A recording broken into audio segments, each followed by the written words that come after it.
I remember passing potatoes to Granny to cook when I noticed spots on them. "What's wrong?" I asked her.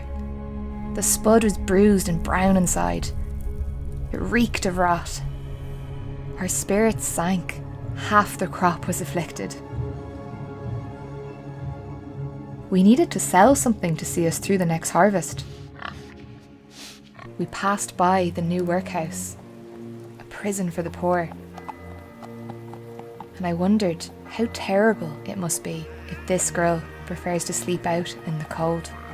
Her eyes were wild with hunger. She trailed after us like a shadow, but we could spare nothing. Trees acted up with all the hard labour, so Patrick worked twice as hard for both of them. But when Dad finally collapsed, Patrick had grown too weak to carry on, and they were both let go. The landlord's agent had come with the final rent demand. It could not meet our gaze.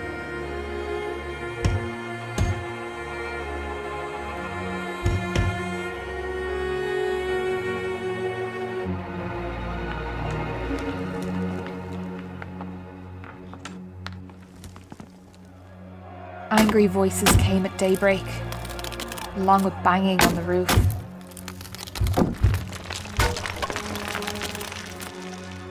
I held Michael close, and Dad promised to keep us safe.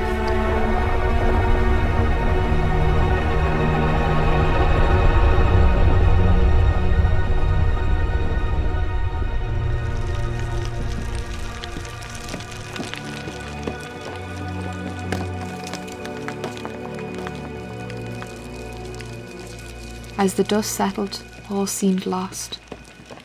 A look crossed Patrick's face, and I knew then he would not back down without a fight.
Hundreds of families just like us had gathered at the gates.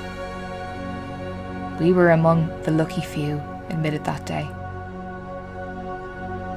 I never thought it would come to this.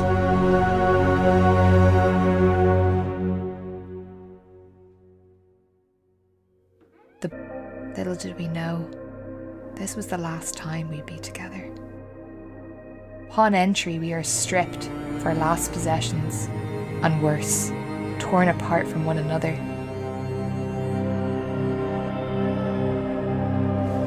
We are scrubbed clean, as if purging us of our sins. I lay awake all night on a bed of straw, listening to the roar of groaning and coughing and tossing and turning.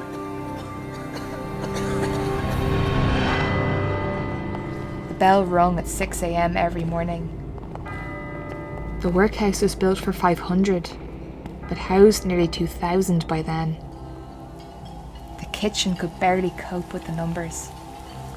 We ate our pitiful breakfast of stirabout in strict silence.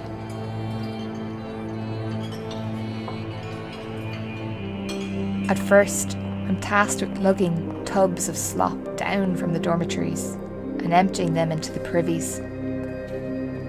Later, I was put to scouring floors and windows. We worked on our knees all day, bruised, back aching, and hands rubbed raw, Mam smiled one day as she passed me by. Her spirit remained unbroken. I buried these stolen moments down deep inside, where no one could take them from me. The daily grind chipped away human dignity. The only thing that kept me going were the rare glimpses of my family, rumours of what was happening beyond the infirmary. One morning we heard the master's footsteps ascending the stairs. Typhus had broken out. He asked who was brave enough to work in the fever sheds. Only I stepped forward. Michael was all I had. The joyful little boy I loved like a mother was now skin and bone. With the fever, he was barely aware of me. I prayed for some miracle. As I lay down next to Michael and held him close, the heat of my flesh, the only gift I could give to him. Michael, I whispered softly, remember what I told you? Each star is a soul in heaven. Remember Granny, and Patrick, and Mammy, and Daddy. They'll be waiting for you.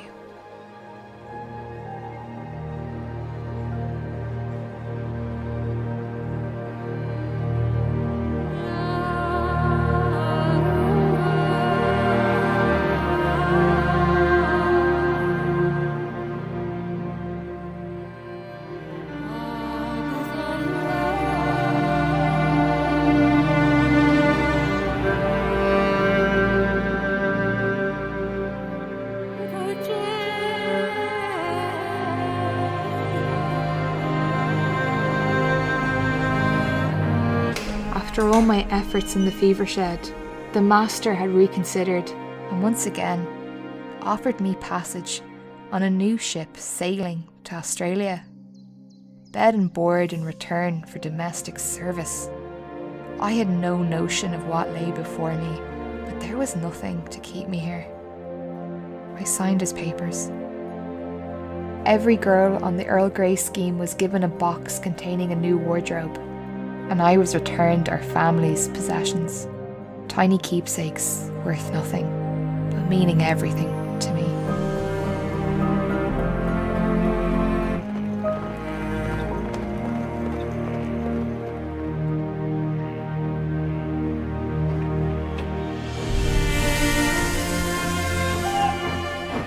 The port was jammed with grain sacks and cattle bound for England. I felt for the heifers. Like us, livestock exported to labour and breed in a faraway place. We boarded the John Knox, knowing we'd never step foot in Ireland again. The conditions below deck, I'm sure, were better than the coffin ships we'd heard of.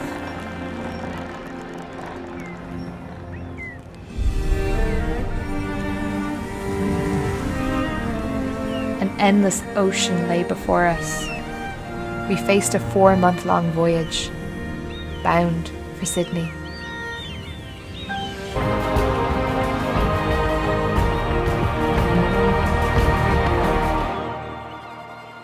As the sun warmed my cheek, I thought of home, of summer in the field, and my family calling out to me, their faces untouched by time.